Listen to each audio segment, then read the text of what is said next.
What were the first strains you started putting out as Greendawg?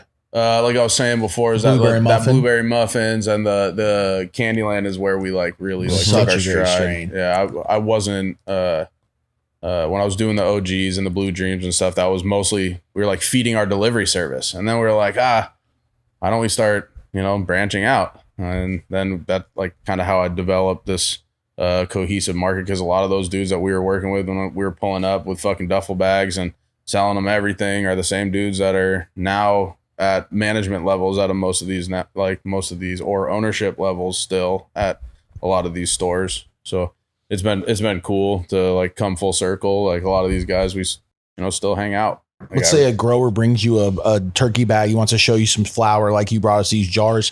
What do you look for in a strain to be like, yo, I want to put this on the shelf of our dispensary, or this is something I want to smoke on? Like, what do you look for in your weed? Like something that's like this fire.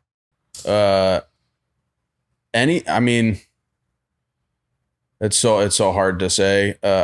Because if you show me a fire batch of something that's like not exotic, but it's still fucking dope, I'm gonna be hyped for you. Like, good weed is a good weed, man. Like, I agree. When you're a grower, when you bust out something dope, like I was like, oh shit, you got some silver haze there. Like that shit smells like it's gonna make my palms sweat. Like that's cool for sure. That's cool, but it's not something I'm gonna want to smoke a zip of, or even smoke more than a joint or two. So what do you look for in that? If I can smoke it nonstop, if I can pretty much smoke it nonstop, I'm like, smoke one and you want to roll another one. You're like, oh, I don't mind that. And that's where this Magnum, I started getting that with this Magnum I'm smoking right now. It's like, it gives me that grapes mouth salivate, like what old school fucking GDP used to do. It just like makes your mouth water, and like I hit it, smoke it. We just tested the first time I've ever had it out of our spot in like any sort of quantity. I did a little tester and I was like, all right, it's cool. It's hard to like make a judgment on a tester plant though. And then we actually ran 5 lights of it. And this is from that 5 lights, and rolled up the first little joint, wet as fuck, straight in the bag, and like not even trimmed or processed yet. And we were like, oh shit. Trimmed up another one, smoked it again. We were like, all right, this one's good. Like this one's good. I grabbed Jordan. I was like, let's smoke this. And he was the one that's like, dude, it's making me salivate. I was like, okay, like, all right, we got a good one here, boys. So key that you guys smoke, man. Yeah, that's important, right? You got to smoke weed. I mean, can't tell me shit's good. A lot of growers glaze over that. A lot of growers don't.